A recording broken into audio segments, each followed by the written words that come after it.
In this video, we'll see how to color our points by region and how to add a linear regression line to our plot.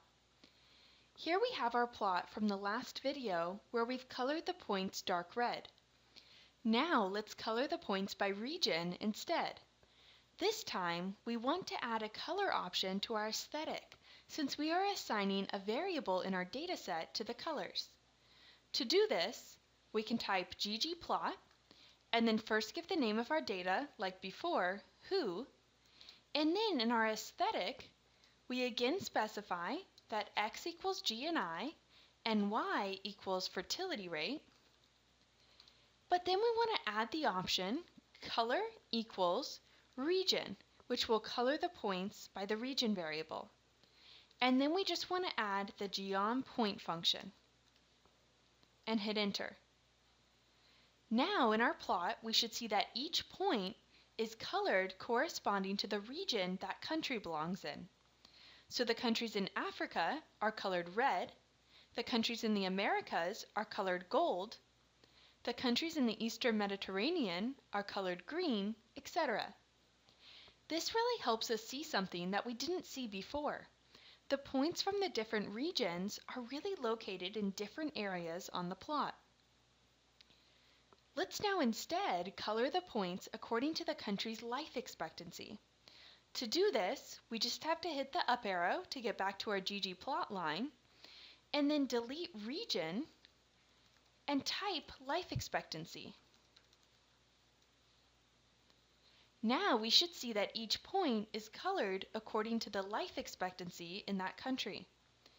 Notice that before we were coloring by a factor variable, region, so we had exactly 7 different colors corresponding to the 7 different regions. Here we're coloring by life expectancy instead, which is a numerical variable, so we get a gradient of colors like this.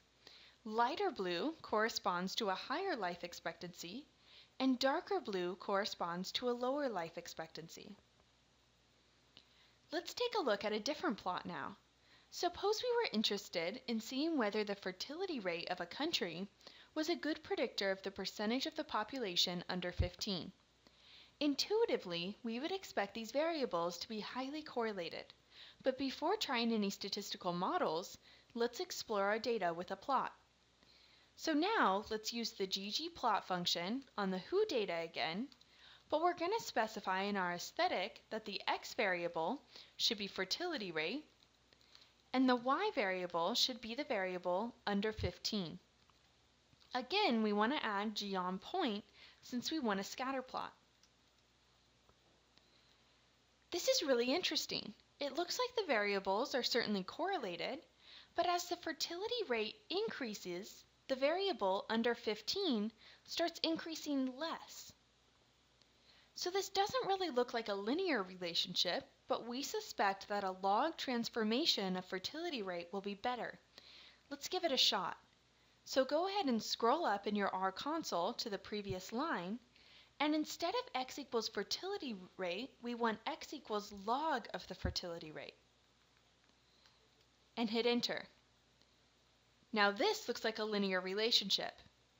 Let's try building a simple linear regression model to predict the percentage of the population under 15 using the log of the fertility rate. So let's call our model, model, and use the lm function to predict under 15 using as an independent variable the log of the fertility rate.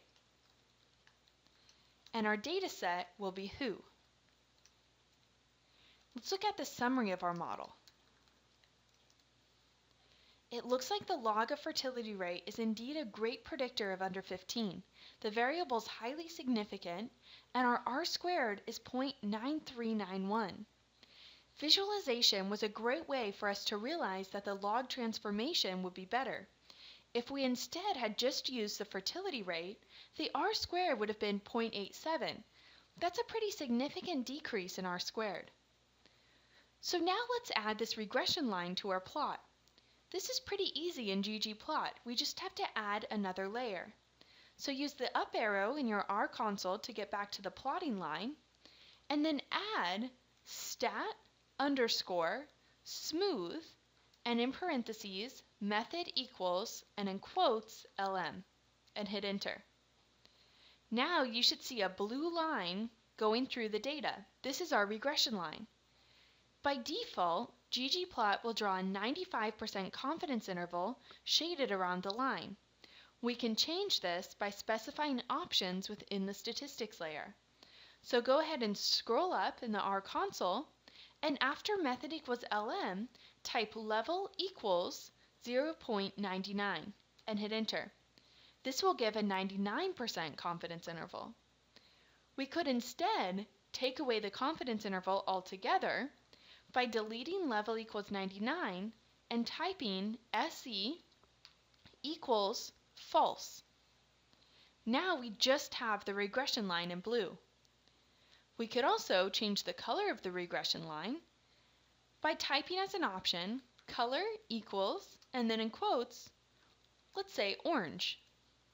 Now we have an orange linear regression line.